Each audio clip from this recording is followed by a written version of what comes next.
Bienvenue dans la vidéo d'instruction du planificateur budgétaire. Afin d'accéder à ton planificateur, tu devras cliquer sur le bouton « Ouvrir mon budget planner ». Il faudra d'abord te connecter à un compte Google afin de pouvoir y accéder. Si tu es en lecture seule, tu devras simplement faire une copie de ton fichier en allant dans « Fichier »,« Créer une copie ». Pour commencer, tu vas configurer ton budget planner en cliquant sur « Configuration et réglages ». Cette feuille de calcul te permet d'avoir plusieurs sous-catégories sous chacune des 6 catégories principales. Tu peux donc y indiquer tes sous-catégories personnelles, que ce soit tes différents revenus, tes comptes épargne, tes différentes dettes et également tes dépenses fixes, donc par exemple ton loyer, tes abonnements, tes assurances et tes dépenses variables. Donc c'est tes dépenses qui varient d'un mois à un autre, ça peut être les courses, les loisirs, le shopping. Tu peux également y indiquer la devise de ton choix. Ensuite, indique l'année de ton budget. Si tu partages des dépenses avec ton ou ta partenaire, indiquez vos prénoms dans la section Situation. Clique sur oui si vous possédez un compte commun. Si tu le souhaites, tu peux également indiquer tes différents comptes financiers, que ce soit tes comptes personnels ou tes comptes épargne.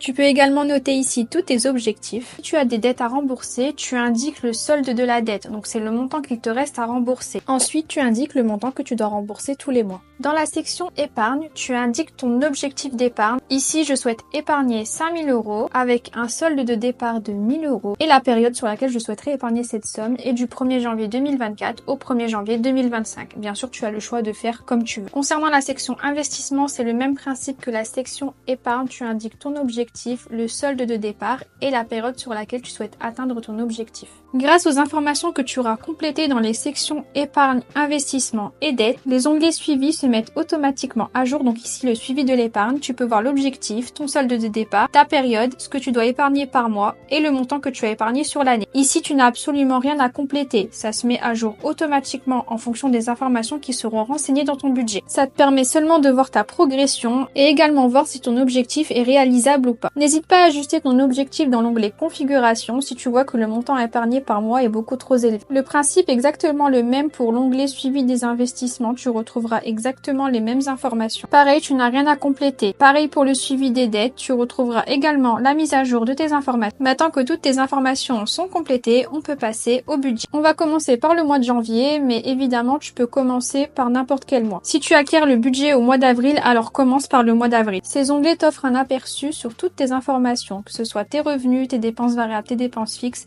Comme tu vois, tu retrouves toutes les informations que tu as indiquées dans l'onglet configuration. Commence par indiquer ton budget prévisionnel. Le budget prévu, comme son nom l'indique, est le plan que tu établis à l'avance pour tes dépenses, tes revenus et ton épargne. Commence par indiquer tes revenus prévisionnels.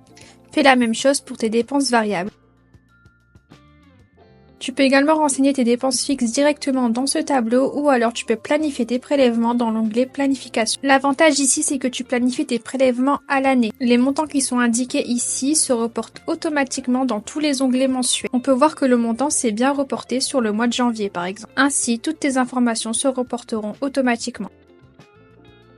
Tu as la possibilité de faire la même chose pour tes dettes, ton épargne et tes investissements. Ces 3 tableaux se complètent automatiquement en fonction des données que tu auras insérées dans l'onglet configuration. Ces données vont se répercuter automatiquement dans chaque onglet mensuel dans les sections épargne, investissement et dettes. Ensuite, au fur et à mesure du mois, tu vas devoir renseigner tes transactions réelles afin de travailler ton budget réel. Pour cela, tu vas renseigner toutes ces informations dans la section mes transactions réelles. Ici, tu vas venir compléter tes revenus réels, tes dépenses fixes réelles, tes dépenses variables réelles, bref, tout ce qui se passe réellement dans le mois. Au fur et à mesure que tu renseignes tes transactions, les colonnes réelles vont se calculer automatiquement, donc tu n'auras besoin de ne rien renseigner ici. Pareil pour tous les autres tableaux, les colonnes réelles se calculent automatiquement en fonction de tes transactions. La section report de compte est facultative, elle te permet de suivre le solde de tes différents comptes financiers. La colonne nom est déjà pré-remplie avec ce que tu as renseigné dans l'onglet configuration. Dans la colonne solde actuel, tu peux indiquer le solde que tu as sur ton compte. Peu importe le mois où tu commences, il faut vraiment indiquer ce solde dans la colonne solde actuel et surtout pas dans solde final. En cliquant sur la case report, ça te donne la possibilité de choisir si tu veux inclure ou non le solde de ce compte dans ton budget actuel. Ce qui est bien, c'est que le solde final va se reporter automatiquement dans l'onglet du mois suivant afin que tu puisses avoir tes comptes financiers à jour. Le tableau transfert de ton budget te permet de gérer facilement les transferts d'argent entre tes différents comptes financiers. En enregistrant tous tes transferts dans ce tableau, tu as une trace claire de chaque transaction, ce qui te permet de garder un suivi précis de tes mouvements financiers. Lorsque tu descends un peu dans ton budget, tu auras également un graphique qui te montrera tes transactions principales du mois. Tes transactions seront classées de la plus élevée à la moins élevée. Ici, tu as également un petit récapitulatif entre tes dépenses obligatoires, tes dépenses plaisir et ton épargne, en fonction de ton budget prévu ou réel. Si tu partages ton budget avec ton ou ta partenaire, tu as la possibilité d'indiquer à qui appartient la transaction. Tu trouveras un résumé complet de tes finances de couple dans l'onglet Focus Couple. Les informations sont présentées de manière visuellement attrayante à travers différents graphiques et tableaux. Ces éléments te permettent d'avoir une vue d'ensemble claire de votre situation financière sur une base annuelle. Cet onglet se met automatiquement à jour en fonction des informations que tu as saisies dans les autres parties de ton budget planner. Tu as également un onglet récapitulatif annuel qui te donne un aperçu annuel de tes finances. Cet onglet se met automatiquement à jour en fonction des données que tu auras remplies dans tes budgets mensuels. Tu n'as pas besoin de compléter quoi que ce soit. Grâce à cet onglet, tu pourras facilement identifier les tendances financières annuelles, repérer les domaines où former et ceux où tu pourrais avoir besoin d'apporter des ajustements. Ce planificateur te permettra de prendre des décisions financières éclairées pour l'avenir sans avoir à effectuer des calculs complexes ou à manipuler certaines données manuellement. J'espère que tu pourras atteindre tous tes objectifs grâce à ce planificateur et si tu as des questions, n'hésite pas à me contacter par mail.